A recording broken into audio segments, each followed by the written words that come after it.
Ada ungkapan yang mengatakan, sudah jatuh tertimpa tangga pula.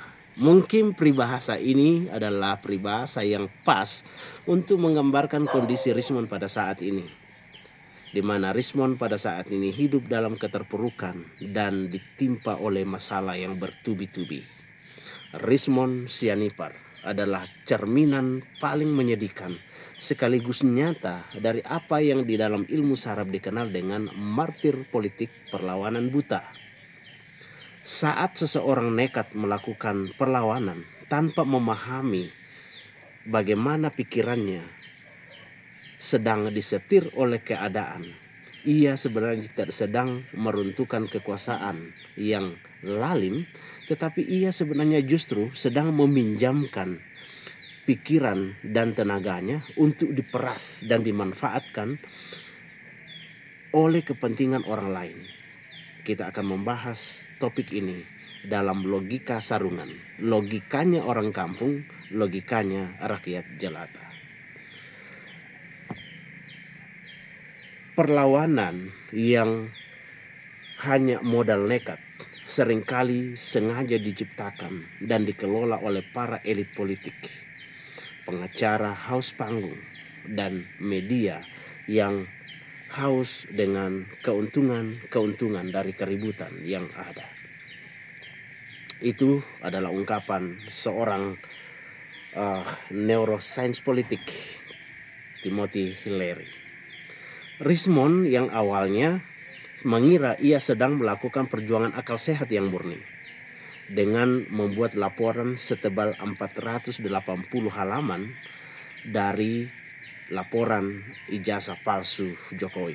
Namun ia tidak sadar bahwa ia sedang masuk dalam jebakan yang dikenal dengan gengsi mamalia, di mana tokoh-tokoh besar seperti Roy Suryo dan teman-temannya hanya menjadikannya alat agar isu mereka terlihat ilmiah di mata publik. Sementara tokoh tersebut, yaitu Roy Suryo dan komplotan-komplotan yang teman-temannya, mendapatkan panggung utama. Rismon ya dalam bahasanya bahwa ia hanyalah buruh intelektual di belakang layar. Nah, ketika Rismon merasa muak, ia sadar ia sedang diperalat. Walaupun banyak orang mencurigai bahwa ia sebenarnya ditekan sehingga ia terpaksa mundur dari perjuangan yang dilakukannya. Rismon saat ini telah kehilangan harga dirinya.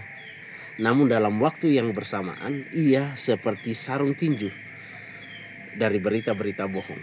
Ia sekarang ada banyak berita-berita yang muncul yang kemudian mencatut atau membawa-bawa nama Rismon. Nah, ketika seseorang yang sedang berjuang terjebak dalam perlawanan buta, ia kehilangan kendali atas jati dirinya dan berubah menjadi sekedar benda atau barang tontonan orang banyak. Itulah yang dialami oleh Rismon. Rismon pada saat muncul dia menjadi tontonan banyak orang, menjadi pemberitaan di mana-mana.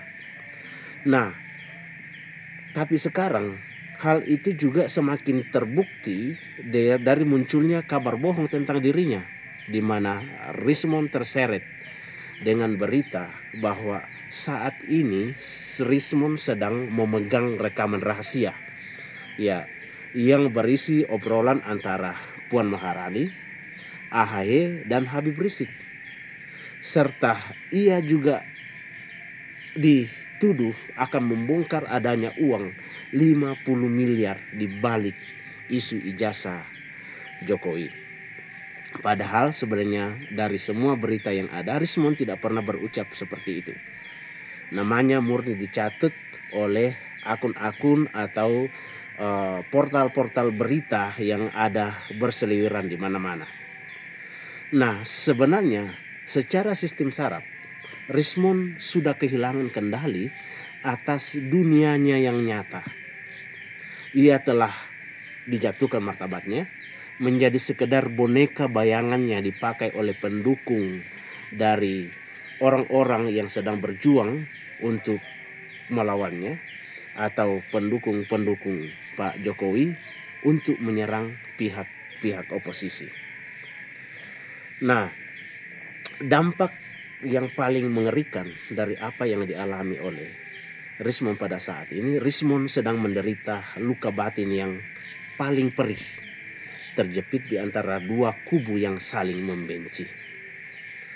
Dampak itu ya adalah sebuah perlawanan yang gagal. Dan dampak dari perlawanan yang gagal adalah rasa kesepian yang teramat sangat. Saat ini Rismon merasakan penolakan dari dua arah yang memicu luka sosial sangat pedih di bagian otaknya yang mengatur rasa sakit. Di satu sisi, kelompok pro-demokrasi dan barisan oposisi kini menganggapnya sebagai pengkhianat. Ya, karena ia mendadak mundur dan meminta maaf kepada Pak Jokowi. Akibatnya namanya dicoret dan ia tidak lagi diterima di lingkungan para pejuang. Di sisi lain, kubu pendukung Jokowi yang ia harapkan bisa memberinya ampunan atau perdamaian ternyata juga menolaknya. Mereka justru memanfaatkan situasi ini untuk membalik keadaan, berbalik menyerangnya secara hukum terkait masalah pribadinya, yaitu dugaan kebohongan gelar S2 dan S3 dari universitas di Jepang. Nah, secara biologis, langkah-langkah aneh Rismon belakangan ini seperti tiba-tiba akan mengcounter buku yang ditulisnya, ya akan menulis buku untuk memuji lawan-lawan politiknya, adalah bentuk kepanikan yang luar biasa pada sistem saraf yang paling mendasar, yaitu insting bertahan hidup. Ia sedang mencari perlindungan ke pihak penguasa setelah kelompok lamanya ditinggalkannya dan mungkin juga tidak mempercayainya lagi. Sayangnya, roda kekuasaan di mana ia akan berlindung menyambutnya dengan sangat dingin. Mereka tidak akan mau menerima orang yang rusak reputasinya dan nama baik akademiknya telah rontok. Rismon mencoba mencari tempat bernaung di saat semua pintu sedang tertutup rapat baginya. Tapi lagi-lagi Rismon tidak lagi memiliki tempat. Di sana ditolak, di sini pun ditolak. Rismon sedang kebingungan.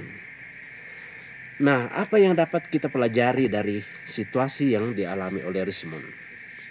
Rismon adalah korban yang malang karena ia buta terhadap cara bekerja mesin politik yang kasar. Ia masuk ke gelanggang perlawanan hanya bermodalkan emosi dan rasa sombong akan kepintarannya. Namun berakhir tragis, dijadikan kuli berpikir oleh elit oposisi, lalu dijadikan bahan fitnah oleh tim pendukung dari kelompok yang selama ini dilawannya. Dan kini Rismon terancam masuk penjara karena ijazahnya sendiri.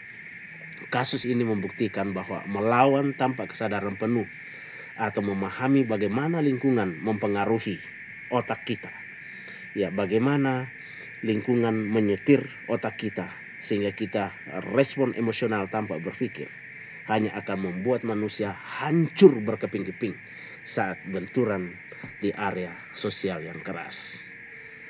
Saya pikir itu pelajaran yang berharga yang dapat kita peroleh dari apa yang sedang dialami oleh Rismon Sianipar. Kita ketemu lagi di Logika Sarungan.